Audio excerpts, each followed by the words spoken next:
Well, good afternoon, everyone. I am Dr. Erica Trappel, and on behalf of the Prevention Research Center for Healthy Neighborhoods, we're excited to welcome you to our January 2023 Research Seminar Series. And we're excited to have Dr. Darcy Freedman here with us today to present on shifting the food system to achieve nutrition equity. If you are not connected with us, we'd love to have you connect. Our social is on the right-hand side. You can find our website at www.prchn.org, and we'd love to connect with you.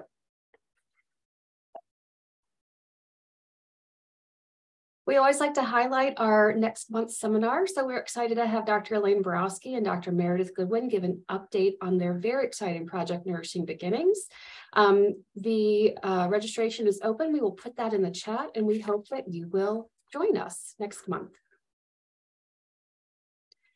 As we continue with our virtual seminar series, we know that we all miss being able to connect with one another. So we would ask that you, in an attempt to connect, write your name and your organization in the chat box today to introduce yourself to others that are joining the call. We're also going to be using the chat box for the question and answer. So when we get to that point in the seminar, please feel free to use the chat box to share your questions, or we will invite you to come off of mute to ask your questions so that you can join into the conversation. And now I am so excited to introduce our speaker for today, Dr. Darcy Freedman. Dr. Freedman is the Swetland Professor of Environmental Health Sciences at Case Western Reserve University School of Medicine and is nationally recognized for her contributions to community nutrition. Trained as a community psychologist and population health scientist, Dr. Freedman's community-engaged research agenda is focused on developing and evaluating policy and system-level interventions to promote health equity by addressing the complex interplay between food system and population health. Dr. Freedman provides strategic leadership to multiple community-engaged research efforts, serving on the Provost's Pathway for Social Impact at CWRU, the Cleveland CTSC Community and Collaboration Corps, and providing leadership to the Multi-State Healing Community Study. In 2019, Dr. Freedman was appointed director of the Mary Ann Swetland Center for Environmental Health, providing leadership to the center's research, training, and community engagement focused on community system science for environmental health equity. Dr. Freedman is an active member of the Cleveland-Cuyahoga County Food Policy Coalition and the Ohio Nutrition Incentive Network. She's the 2022 winner of the Case Western Reserve University Innovation for Impact Award for her technology that supports nutrition incentive programming at farmers markets across the United States. Anyone who has met Darcy or knows anything about Darcy's work knows that this is a long-time passion of hers. And so we're so excited to have her share her work with us today. I will go ahead and end my sharing, Darcy, and let you go ahead and take over. Great. Well, thank you, Erica, and thank you all for being here. Go ahead and pull up my slides. And there we go. It's exciting to begin a new year and to share a little bit about the work that we've been doing. And as Erica said, this is really a long time process of research that began in 2015 with the modeling or with the future of food in your neighborhood study. And you know, we're here today. I'm not going to talk a lot about version 3 of this work, but version 3 launched in 2022 in July. So my goal today is to share a little bit about this idea of shifting the food system as a whole to achieve nutrition equity. And so our agenda, we're going to start off with a little primer on how do we think about complex systems. So if we're thinking about shifting the food system, we need to understand a little bit about how systems work. Then we'll go into the problem of why is systems change needed for the food system. Then I'll talk a little bit about our process, some of the research that we've been doing to better understand and create this systems model of nutrition equity that can serve as a compass for food systems transformation. And then lastly, I'll give a little hint to where and how we are using this model to guide an intervention that we're calling the Nourishing Power Network that launched earlier in 2022. I do want to acknowledge, and as I said, this is a lot of work over a lot of time with a lot of partners. In the past, in the Modeling the Future of Food in Your Neighborhood study, was awarded a grant from the Foundation for Food and Agriculture Research, which is a unique funding mechanism that requires dollar for dollar match with non-federal dollars. And so I just want to highlight here that there are a lot of groups that have invested in the work that we're sharing today. Here was from our Food Nest 2.0 work. And I also want to acknowledge our funders and partners. Similarly, we received a new renewal grant from the Foundation for Food and Agriculture Research. And these are our new matching partners for the Nourishing Power Network, including the Prevention Research Center for Healthy Neighborhoods at Case Western Reserve University. Thank you very much. So just a little bit about how do we think about complex systems? One of the ways that I think it helps to imagine how complex systems work is to think about a glass of water. And if this is the glass of water, and let's imagine that water in there is our stress. And if I have, a half a glass full of stress, I could get a drop more of stress, and it may not really make a big difference, or a drop less, it may not even make a big difference.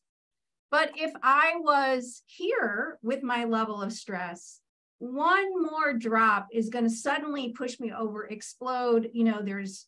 I'm causing another layer of mess because of that one additional unit of stress. So you can see this idea of a linear relationship between cause and effect. One more unit of something doesn't necessarily precipitate the same outcome when you're thinking about complex systems. And so the whole idea as well in thinking about these is that where we start is going to require a different kind of response. If I start with an empty glass of water, or let's imagine that's a cup full of stress, I can take on a whole lot of stress before I'm going to become overwhelmed. If I'm starting at the halfway point, I'm not going to be able to take on as much. And if I'm already over the top, again, that one more unit of stress, one more day of food insecurity, that's going to have a much bigger impact on my life compared to the person who's starting at zero. And similarly, I included this because I think this idea of systems, sometimes we think they're so complex that we can't understand them, but they play out all the time. So this morning, my son Tate, I usually walk him to the bus or drive him to school. And I had a call at 8 a.m. today, and that really messed up the system. And so it's probably possible that Tate will have a bad day today, because I could tell as he left that one small change in how it operated may play out and affect multiple other parts of his life over the course of the day. Not to say he can't recalibrate, but just not taking him to the bus today is going to have a ripple effect on some of the other outcomes. So those are sort of characteristics of systems. If you haven't seen Hamilton, also see it before it leaves. It's really good. So, complex systems are dynamic and they're adaptive. They're nonlinear, as we are showing, and stochastic, meaning there's some randomness. And this idea of interrelations that are creating feedback. So that, when rather than A leading to B, A leads to B, B leads to C, C leads back to A. And so starting to try and understand how those connections are being made. Another characteristic of systems, and I think this is really important when we think about evaluating change that's at the system level, are these time delays. There is often a time delay between cause and effect, largely because you're working through a feedback loop. And so A and B may be closely tied together, but B leading to C may take a much longer period of time.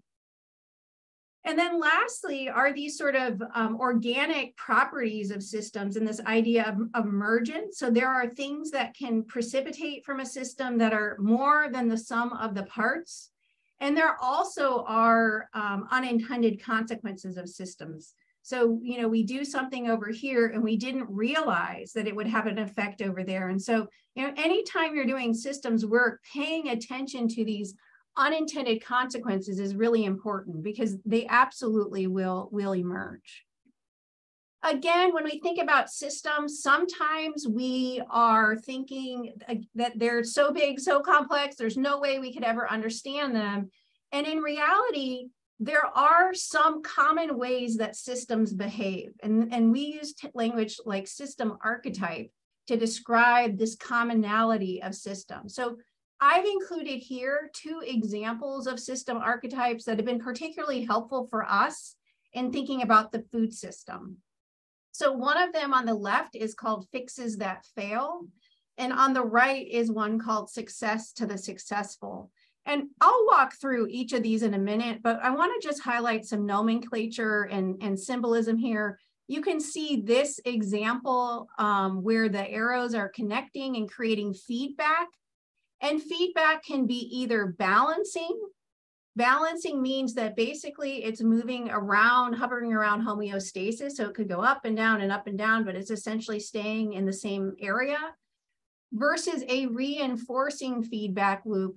This is a loop where you're seeing either exponential growth or exponential decline of whatever the factor is within the system dynamic. So in terms of success to the successful, or in fixes that fail, so let's imagine that I have a problem symptom, and I'm going to give an example that maybe some of us can relate to, a backache.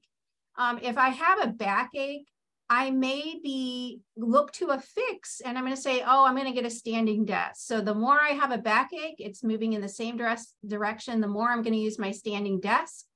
And the more I use my standing desk, it's moving in the opposite direction, the less my back would ache.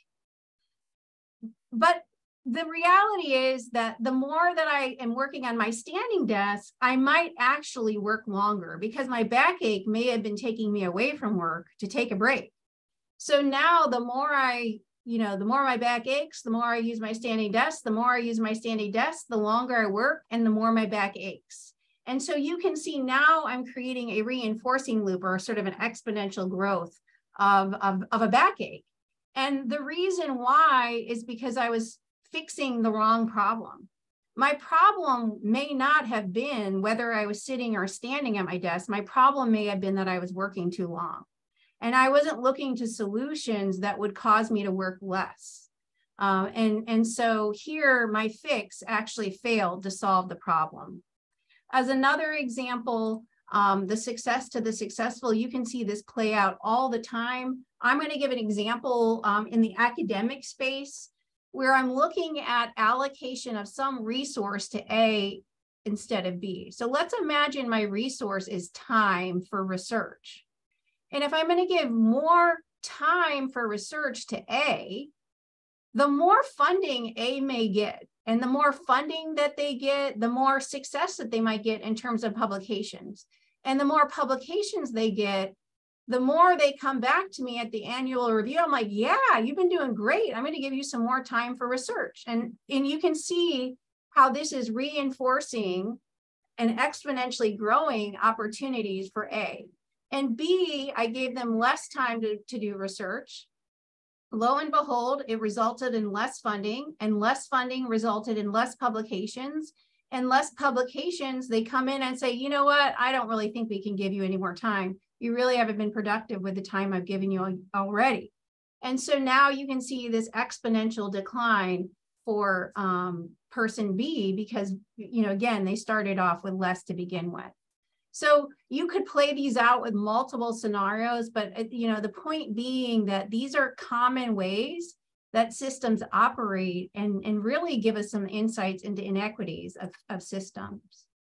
Another way of thinking about systems is where do you intervene in a system to make a difference?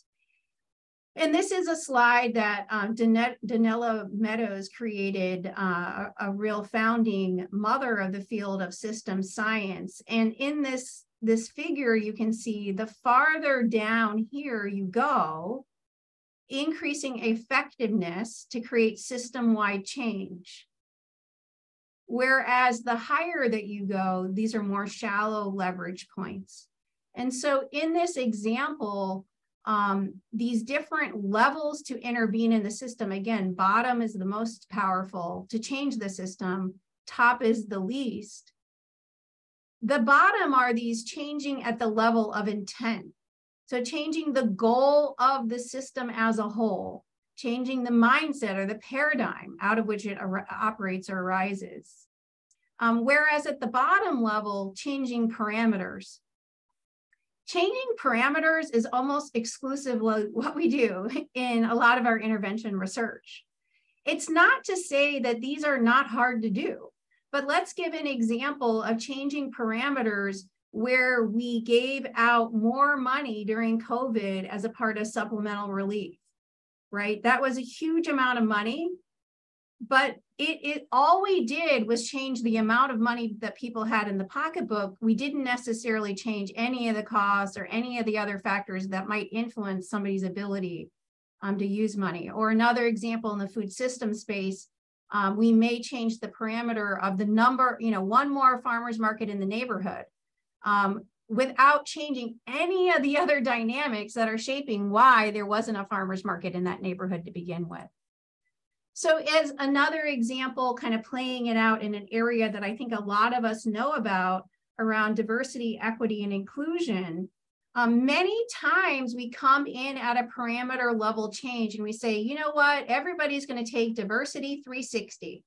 And we're going to have, instead of 0 units of diversity 360, we're going to have 3,000 units of diversity 360 in our community. So we changed a parameter, but essentially, we haven't changed anything else in the system. And so now all of these people that took the training are actually frustrated because we're not seeing anything else change. You took away 3 hours of my time. I'm not really sure what this is about. And so now you sort of diminish the effect of that intervention. Instead, if we started at the very top to say, we are going to imbue everything in our university around diversity, equity, and inclusion as a cultural frame. And we're going to require that our tenure criteria include recognition for the contributions that are made related to this goal of our institution. We're going to include in our commitment to faculty searches and making sure, because there's the tenure criteria, once they're here, they actually could be successful within this this new cultural frame. So this whole idea of how do we move to the bottom of this ladder in terms of moving to intervene at the system level. So now we're going to shift gears a little bit and kind of come back into the food system specifically and think about, why do we need system change within the food system? And before I go, I'm just reminding everybody, and most of us are familiar with this quote by now, this idea that every system is perfectly designed to get the result that it does. So if we think about the food system, and you could share in the chat, what are some of the things that are achieved by our food system as it is now? And I know a lot of you study and interact with the food system a lot, so you probably have some good ideas. So feel free to put them in the chat.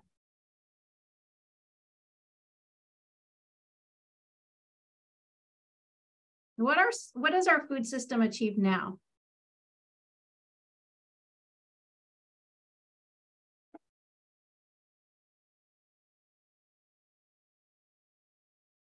Cheap, low nutritious food. Yep. Anything else? Many people do not have access to free or reduced food. Inner city areas often have food deserts, high levels of food insecurity, use of excess government subsidized commodities. So these are all, great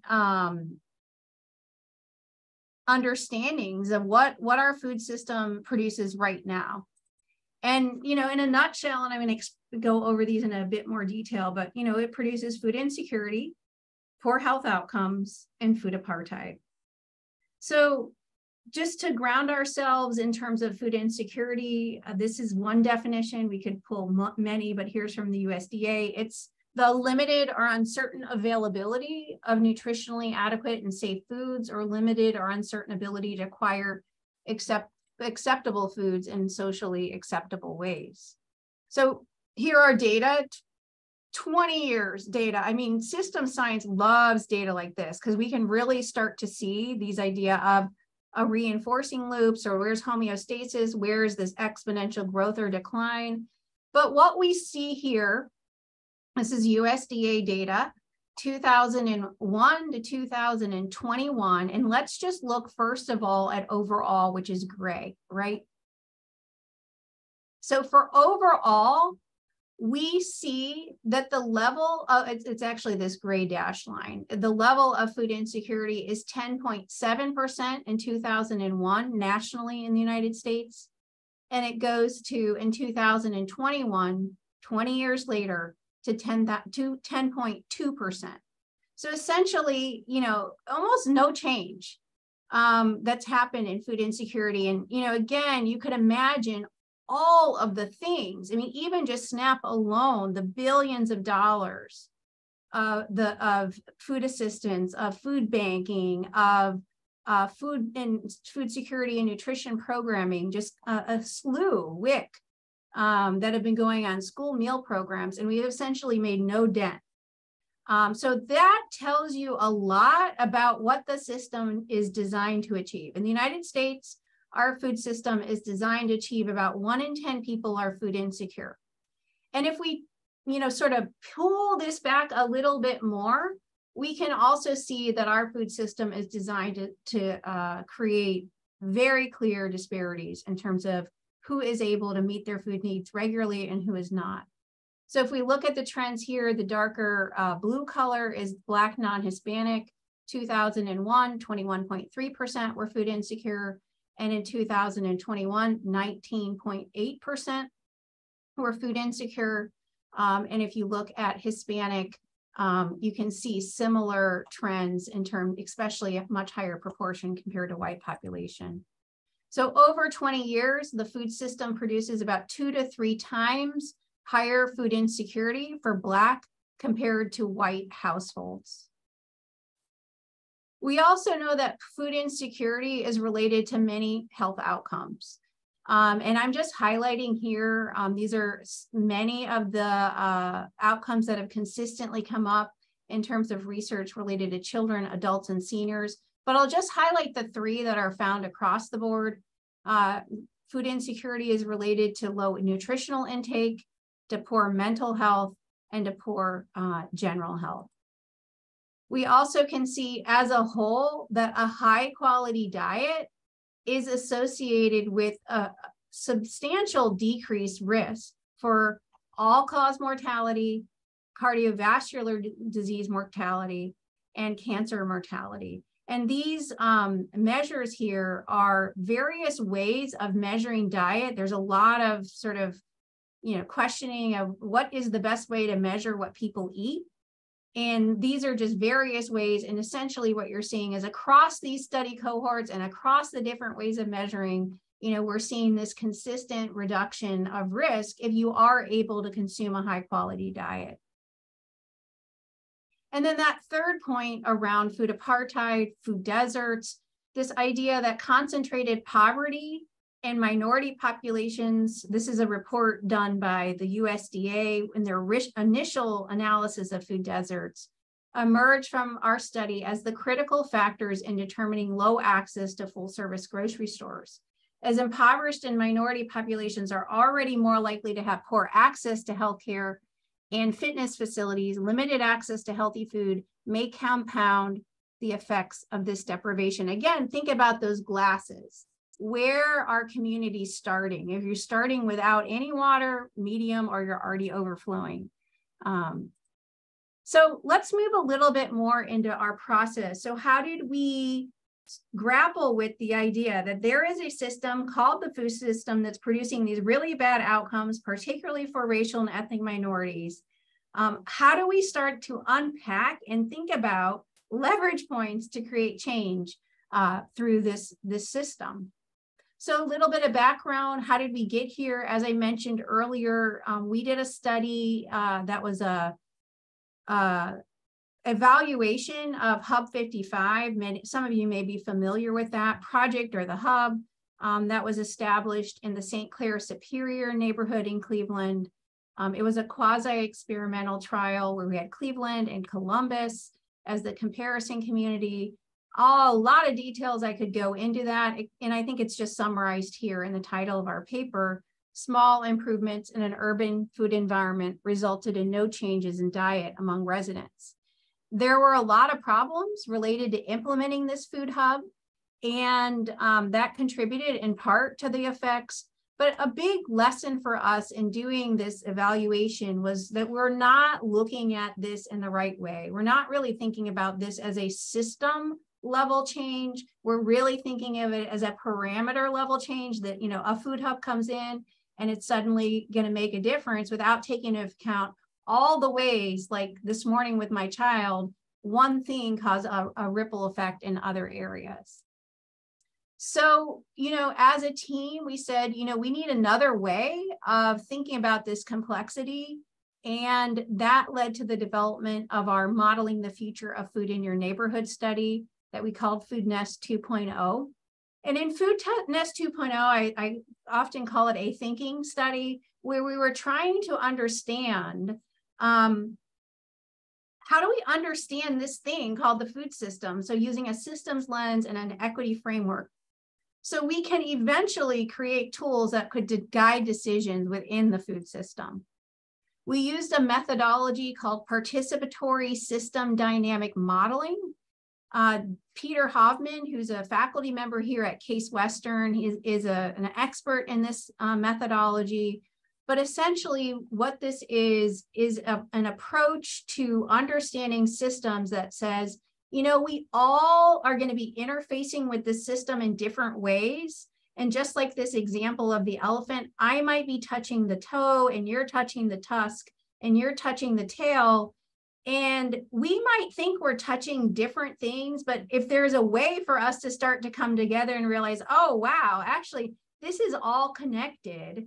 This is all part of one thing, and we need a way to come together to make those connections. So that is how participatory system dynamic modeling works, as a collaborative process for unpacking complexity of a system. Here's some of the principles of community-based system dynamics. This is a book that Peter wrote, and again, very good tool if you're interested in learning more about the methodology. So, you know, the idea of co-creation of models, focusing on multiple sources of information. So it's not just like we did interviews or we only did a survey. You're really integrating multiple data. It's iterative and adaptive. It's focusing on those mechanisms of change, so that feedback, exploration of time delays between cause and effect, and then this, you know, looking toward leverage points for transformation. Here's a photo of our team pre-COVID. We started in 2018, and we did continue on having many meetings. Thankfully, we had built a good framework before we had to move into the online Zoom version of our project. I think it's also important to highlight, as a community engaged study, that we had to create some shared values and assumptions about our work together. So I'll just read these just to put them out there. We acknowledge every system is perfectly designed to achieve the results it achieves. We see systems change as being both possible and requiring collective understanding of complexity, connections, and dynamics. We believe the food system requires engagement from a range of stakeholders. All have a place at the table. We assume trust is a catalyst to systems change, and collaboration and transparency are necessary to build trust. We are focused on equity as both a process and how we work together and an outcome, what we're hoping to achieve. Our work should allow for illumination of existing injustices of the food system and provide guidance for redressing these dynamics. And lastly, this idea that our work is iterative and adaptive and always open for deliberation. And even what I'm sharing today, this is a living process. So We published a paper on our methods here, Food System Dynamics, Structuring Nutrition Equity in Racialized Urban Neighborhoods in the American Journal of Clinical Nutrition. It came out last March. And you can see here in our author list, I just want to highlight some of our community partners: Lena Boswell, Marilyn Burns, Michelle Jackson, Kristen Mickelbank, Lakita Worley-Bell, Jody Mitchell, who were members of our writing team and also were part of the core modeling team for this project. So we formed a core modeling team that had about 10 academic partners from a variety of disciplines.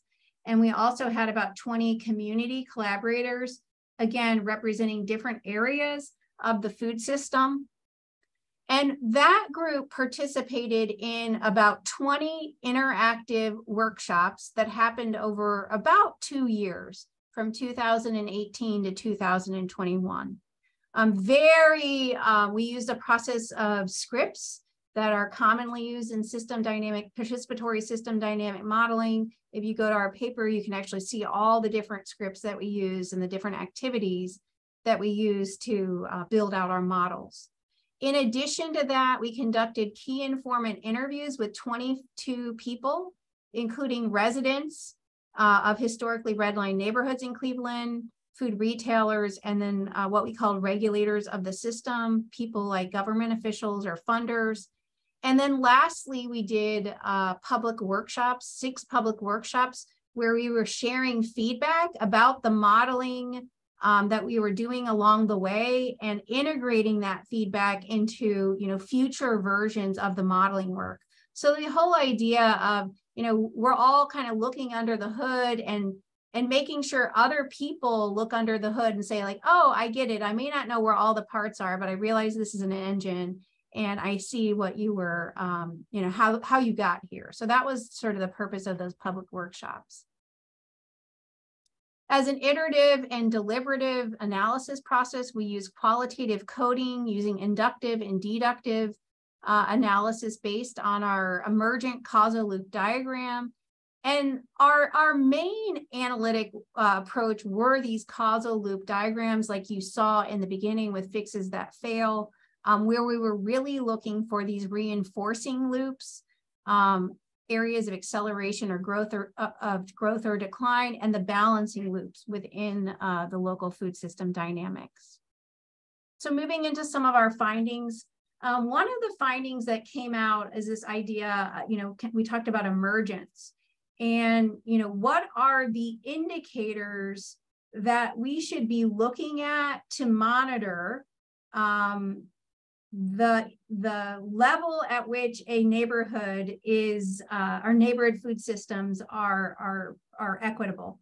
And in system dynamics, sometimes you call these, you can look at these trend lines, you can look at indicators that sort of give you a sense of how is this system performing overall. So for us, we identified these 3 indicators of economic opportunity.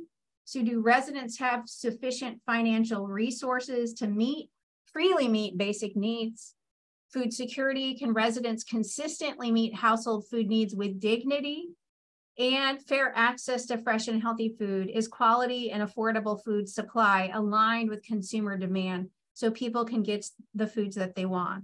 So I want to just highlight, these are not completely novel indicators. I think the importance of being that there are all of them, all 3. There's not an indicator. It's really looking at all of these. And I think there are some key nuances in how we described it that might not align one-to-one with, what existing measures could be, for example, of even food security. So in addition, we identified this emergent property of food systems that we call nutrition equity. That's sort of the amount, the more than the sum of the parts of food security, fair access, and economic opportunity in communities.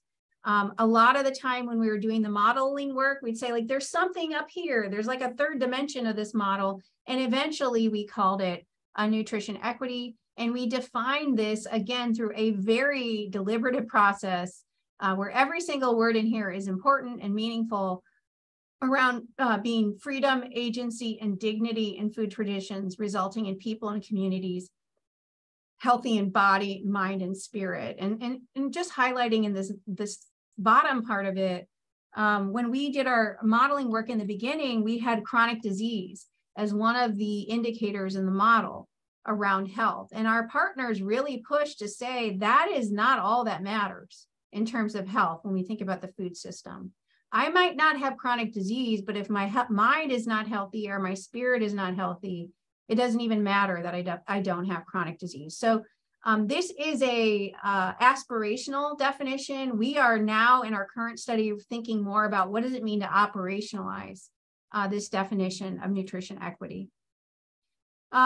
Moving into some of the other findings, this is just a qualitative quote that I think is a good summary. What makes a healthy food system? That's kind of hard to even single out because it's so many pieces. And this is our full causal loop diagram. Don't worry, I'm not going to be quizzing you on any components here, but just to show underpinning the findings that I'm telling you is this model here. And I'm going to break these out into parts in sort of a little bit more digestible format. So here's a summary of the findings of our system dynamic modeling process. One being, which we already said, that nutrition equity is the goal. That we're thinking about a system that creates freedom, agency, and dignity in food traditions, resulting in people and communities healthy in body, mind, and spirit. And remember that Donella Meadows' ladder, this is the highest level of changing the intent of the system. This is not the current goal of our food system. So what would it mean if we centered this goal and we did everything to achieve that goal? What we found from the research is that that would involve work in 3 main domains that were structuring this goal of nutrition equity. One of them around meeting basic food needs with dignity, one around supply and demand for fresh and healthy foods, and then the third one around community empowerment and food sovereignty. And then within these 3, we identified 10 feedback mechanisms that are sort of driving these domains. And I'll share out on each of these 3 domains now. So domain 1, meeting basic food needs with dignity. Here's an example of this component of the causal loop diagram. And again, there's these 4 different feedback mechanisms. So I'll give one example just to show you how a feedback mechanism works around side hustle. So this is a balancing loop, again, meaning it's going to bring you back to homeostasis. So if we said that the indicator we're looking at is ability to meet household food needs or food security. So if my ability goes down, the gap in my ability will go up. The more of a gap, the more I might need side hustle income. The more side hustle income I get, the more money I have in my budget. The more money I have in my budget, the less, the more my ability is to meet my household food needs and the less of my gap. And so now I'm going to do less side hustle. I'll have less income. If nothing else changes, it's going to cycle back again where I'm going to need to go back out and do a little bit of a side hustle. And so you can see this, sort of oscillating around a homeostasis of food insecurity. So it's not really resolved with something like a side hustle. It's not resolved with something like benefits. It's not resolved even with emergency food assistance. Again, if nothing else changes, as soon as that goes away, you're going to need to come right back out and get that. And then the fourth area here, the reinforcing loop around stigma and stereotypes. So here is a quote with side hustle. We define as work in the invisible economy, like babysitting, cleaning, or hair or beauty, used to meet household food needs during times of struggle, yet their transitional and underground nature results in unstable flow of resources. So somebody said, I do freelance work when I can, when it presents itself, but it's infrequent and far between. And the sales of my albums and my book and things like that hasn't done much to supplement our income either. So yeah, basically it's been a struggle. And here's one around stigma and stereotypes. And I think this is a really important reinforcing loop. Negative views about people and groups struggling to meet basic food needs may delay access to food assistance resources, which means these programs are less effective or take longer to close the gap to achieve food security. So this person said, I mean, those that can go to the food pantry but choose not to because they don't want to be seen with the food on the bus for whatever reason, or it could be a pride thing. And we hear this is a very common sort of delayer of accessing a resource like emergency food or even SNAP. The second domain is around balancing supply and demand for fresh and healthy foods. This had 3 feedback loops around healthy food retail, job security, and food culture and norms. So just, I'm giving a couple of examples in each one around food culture and norms. Traditions established over the life course that shape food preferences, purchasing, and consumption patterns. These embedded beliefs are hard to change, yet have potential for transformation. So here somebody said, people are so used to what they're used to, and it's easier to get unhealthy food because it tastes good. And so in this one, you can see here these double lines on the arrow. And that's basically meaning there's a time delay between somebody's willingness to pay for fresh and healthy food and somebody's preference for that food. And just because I'm willing today, or maybe I got a bonus or a new job, and suddenly everyone's like, oh, well, this person's probably going to go out and buy a bunch of healthy food. That may not happen because I might not have the taste preferences. It might not be part of my food culture and norms. And so this is actually oftentimes a very slow transition period. And then the third domain around community empowerment and food sovereignty. This domain was the most encompassing. If I unpack the whole causal loop diagram, it affected almost everything. And it was really identified in our work as potentially having the greatest leverage to transform the food system toward nutrition equity. And there were 3 feedback loops in here around community power, urban agriculture, and risk for gentrification. So under community power, this is the idea of collective power mobilized through social capital and policy engagement to transform the forces shaping community capacity to nurture dignified and flourishing lives through community-driven change. So somebody said, I think community has all the control.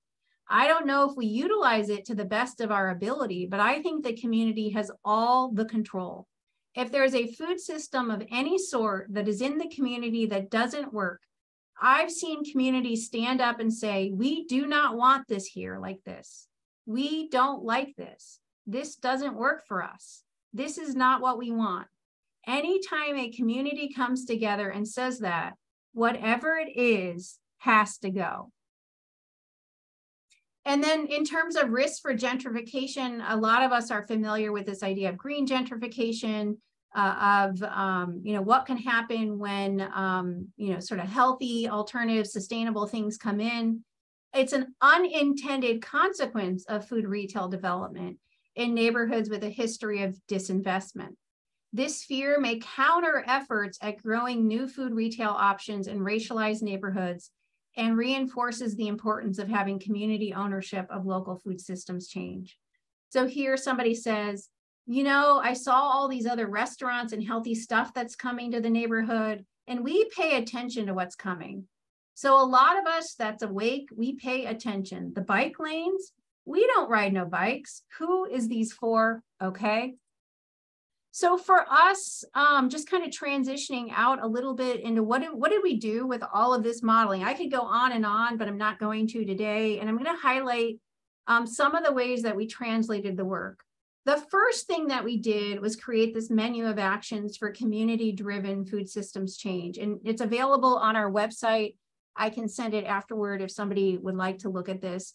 But the menu of actions was requested by our community partners as the first step release of our findings. And so in here, we highlight the lessons learned, and we identify these 5 leverage points for transforming the food system. And you can see these here highlighted in these circles.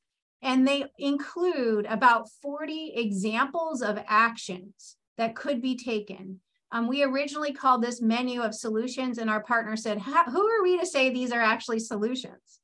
These are actions that I think need to be situated and integrated and tailored into local neighborhood context to see if they actually are the right solution.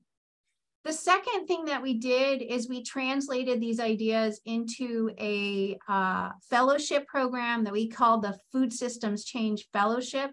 We piloted that in 2021, where we started to take these system insights and look to how could community leaders create actions that are responsive to local needs and opportunities and could potentially shift the system toward nutrition equity. Again, our toolkit is available online if you're interested. And I'll just highlight here, this is an example of one of our fellows from 2021, Chef Kelly Etheridge. And she had a vision around, in her own words, I'm here to cultivate culinary curiosity among children and families to expand their palates and to promote family connections around healthy eating. And so she, she built out that model. In addition, our partner said we need to translate out to reach the local community and particularly decision makers in the community. And so we convened a group of people for about 2 months. Well, we actually hosted 2 sessions with the mayoral candidates in 2021, for the city of Cleveland, trying to understand what is their thoughts around food justice work locally. And then this group worked together and penned under the names of Michelle Jackson and Gwendolyn Garth, but many people contributed to the writing, really calling the new mayor. At that point, Mayor Bibb had been elected. This came out the Sunday before Thanksgiving in the Cleveland.com. And it's still being used as a guide to talk with the mayor's office about food justice work locally. And that's in addition to, the paper, particularly that main paper that I just shared on, and many other papers that we've published on this work. So in summary, some of the key lessons that we learned was that, we have to prioritize the creation of a culture of nutrition equity. And that for us means, looking at changing the goal of the system. And for us, it was really creating a North Star goal around nutrition equity. And thinking about how this new focus would influence our process, so the ways that we work together, as well as what we're hoping to achieve. The second main finding was that we need to think about multiple dimensions of impact. We identified these 3 indicators of nutrition equity, economic opportunity, food security, fair access, as well as looking at multiple health outcomes related to healthy body, mind, and spirit. And lastly, is this idea of focusing on feedback through feedback, meaning feedback mechanisms in the system through community-driven action. And so we're really interested in learning more about what does it mean to ignite change around those 10 feedback mechanisms, as well as what is needed to really accelerate community ownership of food systems change. And that leads us into, and I'll be very brief about our translation of all of that work into this system level intervention. As a team, we kept coming back to, what do we do next? Our partner said, we really love thinking with you, we're ready to do. And we said, well, what would we do? What does that look like? There's really no one thing we should do. We think there's multiple things. We think we need to, think about system level change. And that led to the development of the Nourishing Neighborhoods Empowering Community Study, or the Nourishing Power Study. It is a collaborative project with the FAIR Project, the Sweatland Center, and Neighborhood Connections. Our mission is to test ways to transform food systems by bridging community power with organizational power to spark and expand food justice initiatives led by the community, again, leaning into that third domain of our system model, And our vision is to root and grow a local food system that promotes nutrition equity, freedom, hope, and dignity in food traditions, resulting in holistic health for Black, Latino, Latina, Latinx, and Indigenous communities. We also, have included here a definition of the food system, because what we've learned in talking about this work beyond our team is that not a lot of people know what the food system is. So we're talking about all of the steps involved in getting the food that you want in order to thrive, including growing, distributing, selling, sharing, preparing, and eating food. And our strategy is this 4-component model. Again, due to time, I'm not going to go into a lot of details other than to say we don't think there's one thing that will result in the change of the system. And we don't think if you only picked one of these and did it, it would make a difference. We think it's about that emergent property that happens when all of these things are happening together. So with that, I'm going to go ahead and close and welcome any questions.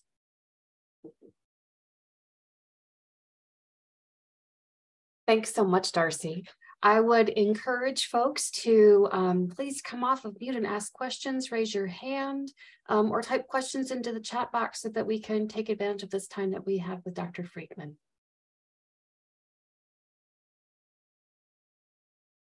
And also feel free to come off camera and share a round of applause. Thank you.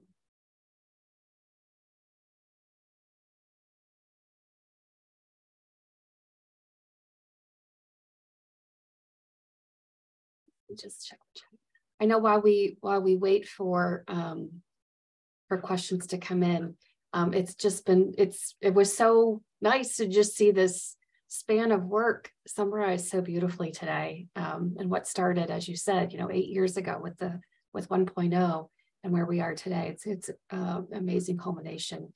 There is a question in the chat that I'll go ahead and ask from Grace Jackson. She says she was wondering, what actions have you taken that have been very successful in combating food insecurity throughout the process? Very good question, Grace. So a lot of what we've been doing up to this point has not really been actions, at least in this study. I mean, the other studies we could talk about, but in this one, it's been more about learning how this system works, spurring into the development of the new Nourishing Power Network. So I can just share that I think that there are certainly some good ideas. One of the things that we learned in the modeling work, and I think a lot of us were afraid of, is that we would learn that we don't need this.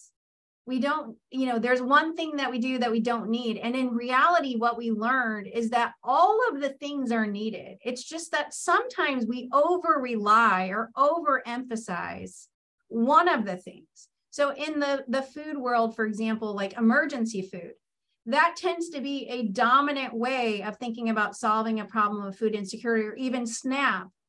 But what are the other ways that, how can we start to invest in other ways? Not to say that we don't need those are necessary, but as you saw with those trend lines over time, they have not been sufficient to solve the problem. So I think that's where our work really opened up, is we don't have to discredit those, we don't have to get on sides, but we need to open space for innovation. And I would say, rather than what has worked, I'd say how do we create space to try something different? Because I think the data tell us that we need to do something different, and we need to be very bold, not in a risky way, but in a learning culture way of saying, how can we learn as we go? Because we definitely need to do better. Sorry about that. Clara, I see your hand up. I'm going to come to you next, and then there's a question in the chat, so we'll go ahead and start with you. Thanks. So, full disclosure, I'm not in the whole food insecurity research area. So if my question seems super naive, I apologize. I am involved in collaborative practice with the health professions education student, and we have one session that we we do on the history of Cleveland and how that history relates to health disparities. And we do it through case studies. So we used a case study, 3 case studies actually, but one of them involves a woman who experiences some food insecurity and who has cardiovascular disease, et cetera, et cetera. So anyway, we have a debrief with the health professions education students about this case. They come up with what they think are the structural competency things related to this case. And most of them are not familiar with, what you all do at Prevention Research Center. So I just happened to mention something that I knew about. Again, I didn't know very much about it, but I remember one of the talks being about prescriptions for vegetables, and that people could take those to the markets, the outdoor markets, and get fresh vegetables. And then of course one of these students asked me, well, what does the farmer do with that? Like, how do they make money on it? And I didn't know how to answer that question. So I'd love to know, A, if the food prescriptions ever showed any real benefit in the long run, and 2, what do the farmers do with that? And how do they make money in this process? Yeah. So I think we could certainly have a whole nother seminar on prescription programs, which are definitely, and they fit into the model around, food culture and norms, reducing food costs. So they are another example of a solution that I think could really make a difference and is showing positive impact. Basically, farmers just turn in their prescriptions and they get paid back. They get reimbursed. So they do get paid. Who do they turn it into? It's usually organized at a farmer's market manager level. So they would be able to, it would vary depending on the organization, or a grocery store might be able to turn in a bunch of, depending on where it's at. But the long story short is they do get reimbursed for whatever prescriptions they fill. Okay. Thank you for that. I'm glad to hear it's working. I just wish we could do it on a bigger scale. Yeah. I think there's a lot of push to do more. Again, another space where technology makes it a little bit challenging because of exactly what you said. There's a lot of hands that this passes through in order to make it work.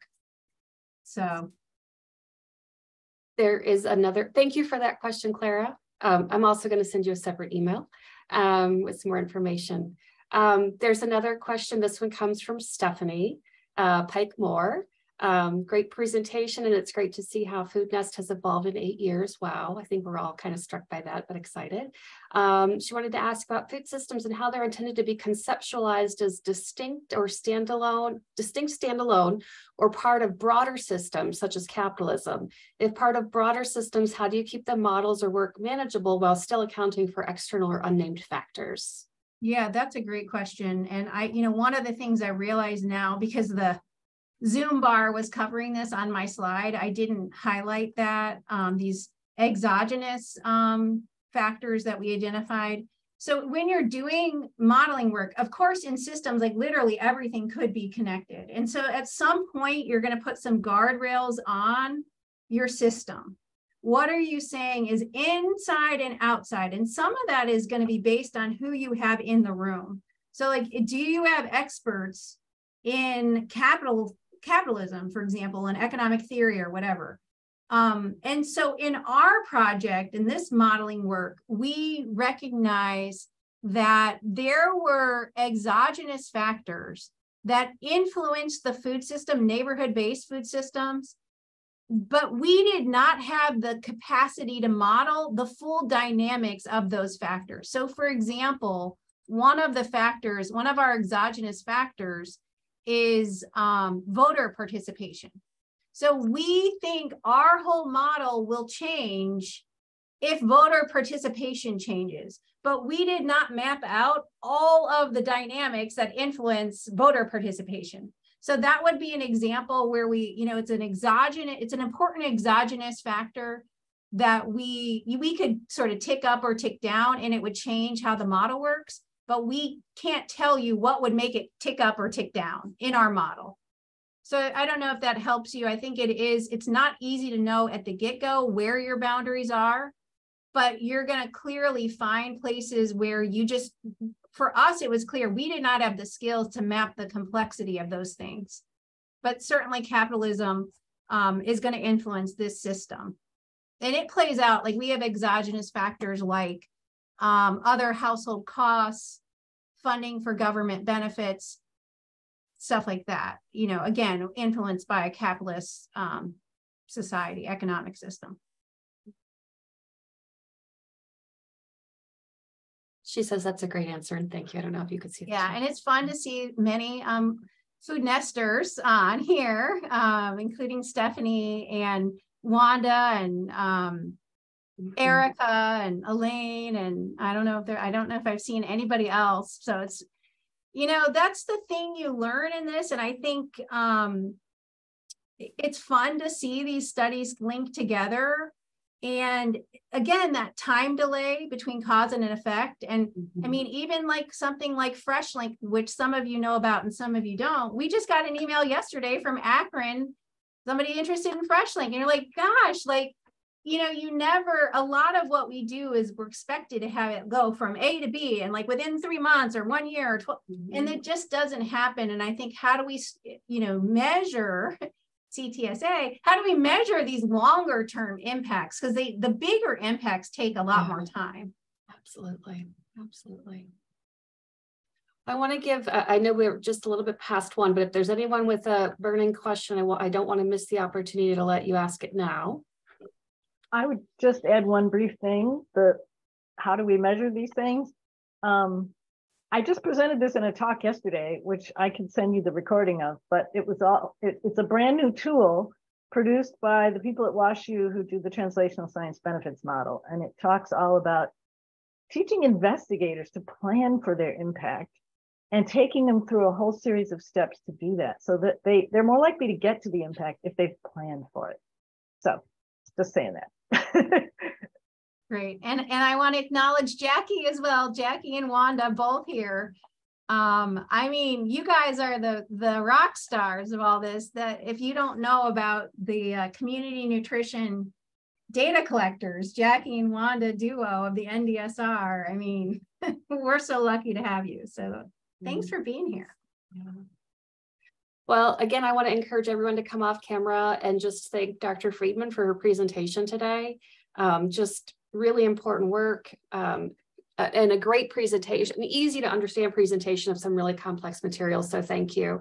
I also want to remind everyone that we record these seminars. And so if you would like to be able to share the link to this seminar, this recording with your colleagues, with your students, with your trainees, with your colleagues, please feel free to come back and visit us at prchn.org. Within the next week or so, we'll have that link out so that you can share it with your colleagues who couldn't be with us today.